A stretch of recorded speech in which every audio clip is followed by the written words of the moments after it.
Bem-vindo ao Contos da Meia-Noite. Aqui é a Fran. A partir de agora, o medo não pede licença. Apague as luzes, coloque os fones, feche os olhos e não olhe para trás. A história já começou. Antes de começar nosso relato, deixe aqui nos comentários de onde você está nos ouvindo.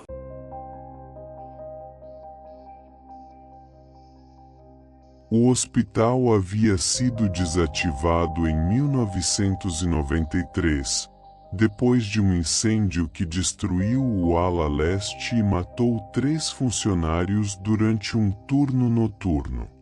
As alas norte e oeste permaneceram estruturalmente intactas, mas a combinação do incêndio, do processo trabalhista que se seguiu e da reforma do sistema de saúde estadual naquele mesmo ano havia tornado o custo de reativação maior do que o custo de construir uma nova unidade em outro terreno. O hospital ficou abandonado por 3 décadas, fechado, cercado, com placas de metal nas janelas que o sol e a chuva foram oxidando até que as placas ficaram da cor da ferrugem e a ferrugem ficou da cor da parede e a parede ficou da cor do esquecimento.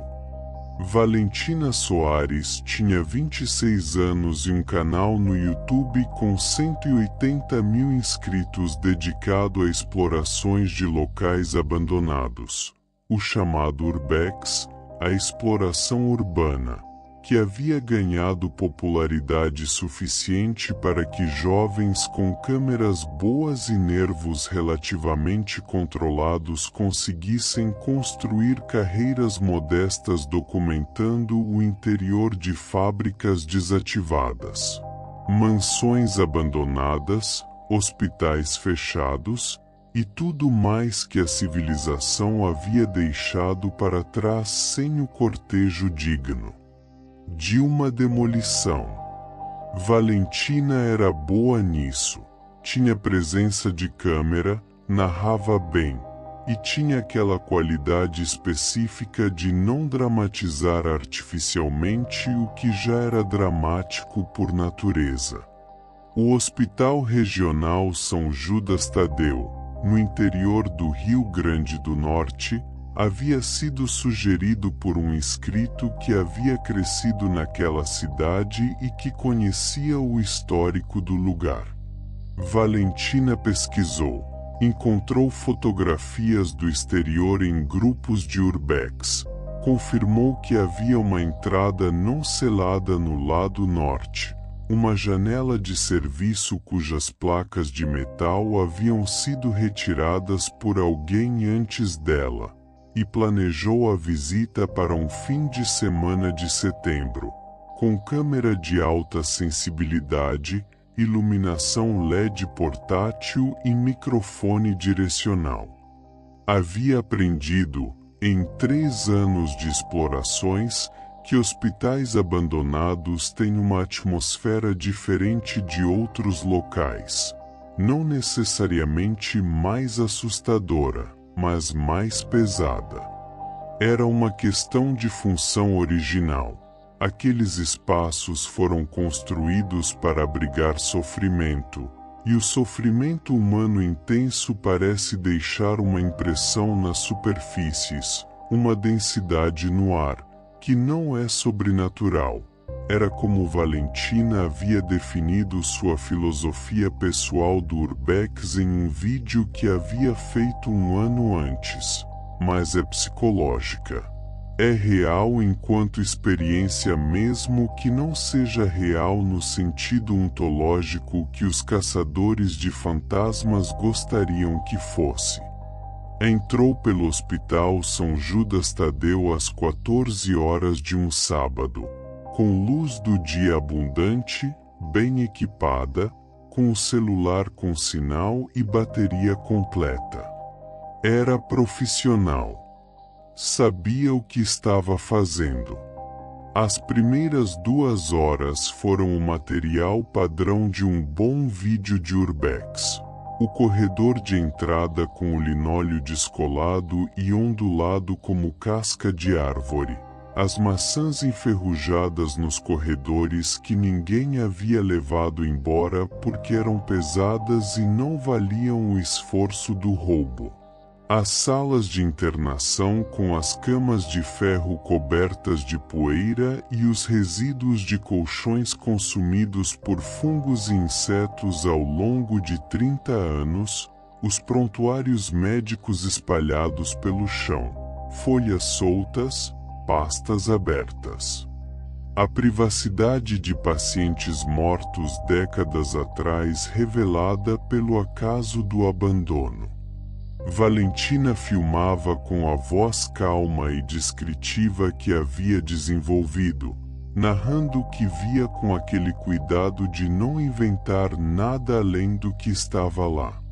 Na ala norte, encontrou o que parecia ser a antiga UTI, uma sala maior, com suportes de soro ainda pendurados no teto como galhos de uma árvore estranha, com monitores antigos empilhados contra a parede cujas telas estavam envoltas em teias tão espessas que pareciam lã, com marcas nas paredes de onde haviam sido os leitos, retângulos de parede mais limpa.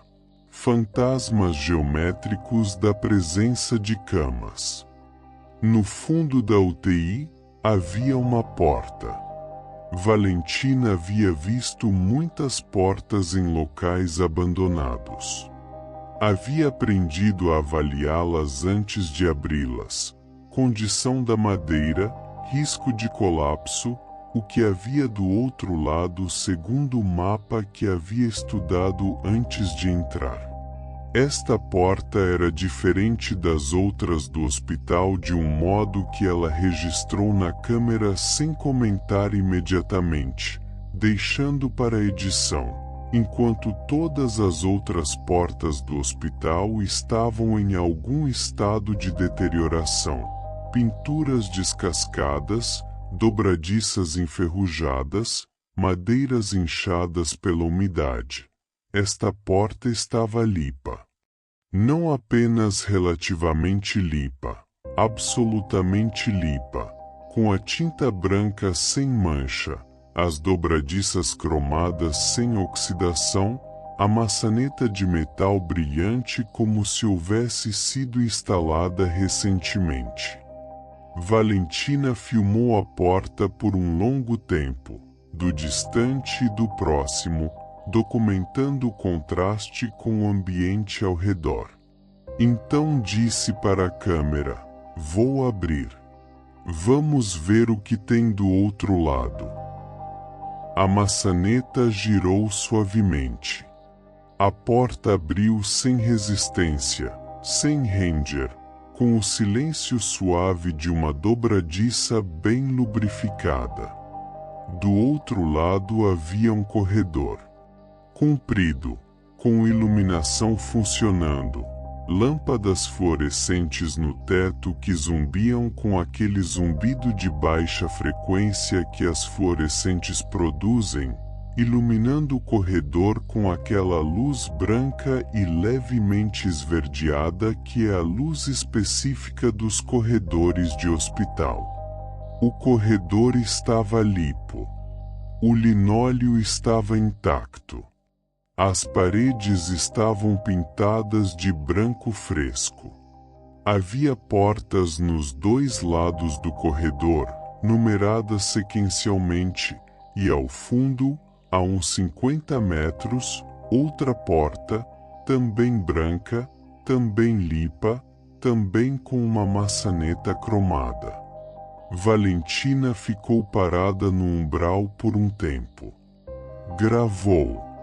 Narrou o que estava vendo, com a voz um pouco mais baixa do que o usual, não por dramatização, mas porque há ambientes que involuntariamente baixam a voz.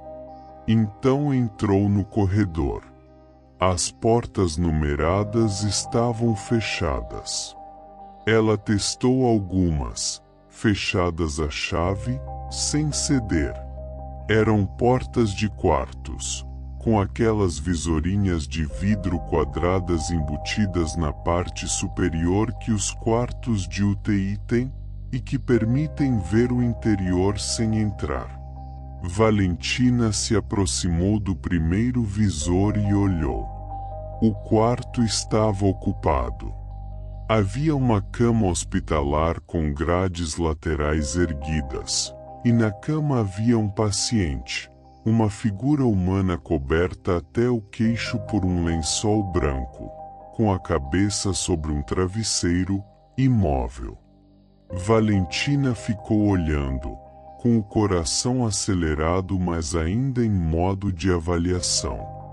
Havia uma explicação possível. Um morador em situação de rua que havia entrado e estava dormindo ali. Acontecia. Ela tinha protocolo para isso. Olhou para o segundo visor. Outro paciente. Mesma posição, deitado, coberto até o queixo, imóvel. Terceiro quarto, outro. Quarto, outro. Em todos os quartos que ela conseguia ver pelo visor, havia uma figura humana deitada na cama hospitalar, imóvel, coberta até o queixo com lençol branco. Nenhum deles parecia respirar. Valentina começou a andar para trás, em direção à porta pela qual havia entrado, filmando o corredor. Estava a uns 15 metros da porta quando todas as lâmpadas fluorescentes piscaram simultaneamente. Um único piscar, rápido, como um piscar de olho, e quando voltaram, a porta do final do corredor estava aberta. Havia algo no umbral da porta do fundo. Era alto, a cabeça quase tocando o topo do batente, que devia ter uns 2,20 metros. Era branco da cabeça aos pés, com aquele branco hospitalar de lençol, de jaleco, de teto de UTI, e seus contornos tinham aquela imprecisão específica de algo que está com a contraluz forte, mas a luz que havia era aquela fluorescente plana que não criava contraluz. Era branco porque era branco. Porque o que quer que estivesse ali era, na sua substância, da cor de coisa que nunca viu luz natural.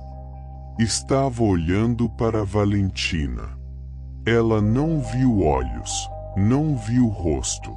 Havia algo onde o rosto deveria estar, mas sua mente se recusou a processar o detalhe com nitidez. Como o cérebro às vezes protege seu proprietário de informações que seriam demais. Mas sentiu o olhar. Com toda a certeza física de quando se sente o calor de uma fonte de calor antes de vê-la, ela sentiu a atenção daquilo pousada sobre ela com um peso que tinha temperatura, fria. Como a temperatura de ambientes que não recebem sol há muito tempo. Valentina correu. Chegou à porta pela qual havia entrado, ainda aberta, e atravessou para a UTI abandonada do outro lado. Não parou. Atravessou a UTI, o corredor da ala norte, saiu pela janela de serviço, correu pelo terreno cercado até a rua. Só parou quando havia 3 quadras entre ela e o hospital. Ela havia gravado tudo. A câmera estava na mão quando correu, ainda filmando, e havia capturado aqueles últimos segundos no corredor, a porta aberta no fundo, o umbral, o que estava no umbral. Valentina editou o vídeo. Chegou nos últimos segundos, o corredor, a porta aberta, o umbral. Deu play. O umbral estava vazio. O corredor vazio. A porta aberta no fundo, nada no umbral. A câmera havia capturado o corredor exatamente como era, sem a figura branca, sem a presença, sem o que ela havia visto com seus olhos a 30 metros de distância. Valentina assistiu àquela sequência 5 vezes, avançando quadro a quadro. Nada. Um umbral vazio. Uma porta aberta para o escuro além dela. Não publicou o vídeo. Não por medo das reações, tinha inscritos que adorariam aquele conteúdo, mas porque havia algo no vídeo que a perturbava mais do que a experiência no hospital em si. Havia algo que ela havia visto e que a câmera não havia capturado. Isso significava uma de duas coisas. Ou havia alucinado: o calor, a adrenalina da exploração, o ambiente opressivo do hospital, tudo junto produzindo algo que não estava lá. Ou havia algo que existia num modo que câmeras não capturavam, que existia especificamente para olhos e não para lentes. Essa segunda possibilidade a perturbava mais do que qualquer coisa que uma câmera poderia ter mostrado. Porque se havia coisas que existiam para olhos e não para lentes, então a câmera, que havia sido sua proteção, seu escudo, o dispositivo que interpunha distância técnica entre ela e o que filmava, não a protegia. Não havia proteção técnica possível contra algo que existia especificamente para a percepção humana. Ela encerrou o canal 6 meses depois, com um vídeo de despedida que explicava que havia decidido mudar de área profissional, que tinha sido uma jornada incrível, que agradecia os inscritos. Não mencionou o hospital. Não mencionou o corredor limpo dentro do hospital deteriorado. Não mencionou a porta do fundo e o que estava no umbral. Mas todas as noites, antes de dormir, ela verifica as portas do apartamento. Não para confirmar que estão trancadas, para confirmar que do outro lado está o que deveria estar: a rua, o corredor do condomínio, o banheiro, o armário. Porque há portas que uma vez você abre, você nunca tem completa certeza, nas madrugadas, do que vai encontrar do outro lado. Mesmo que seja sempre o mesmo lugar que era antes. Mesmo que seja sempre